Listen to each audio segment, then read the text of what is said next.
Askotan iruditzen zaigu ez dula euskeraz jakingo, dakan itxura gaitik. Indik salmentan nago, da eskaldunak etortzen diaten nahi, erderaz hitz egiten. Zuk ez behazu esautzen normalean erderaz, porque beak igual ez daki euskaraz, eta igual ofenditzioak azu.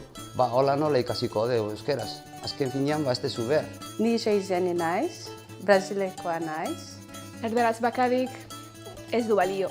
Tu saber o idioma da región demostra, creo que un poco de respeto. Y envidia un poco, sí. Lehenengo nik uste guk baloratu behar dela guk daukan. Lagun artean, beti euskeraz. Egia esan, gaztelaniaz hitz egiten den lagunekin. Babestu zeba babestu. Ez dut ulertzen. Bai beharko lukela diskriminazio positiboantzeko politika batzuk. Euskera behar duna, ziakaso, izango da erabilera. Maitasunakin beti errezo. Baina hori ez bakarrikan euskerakin, hori danekin.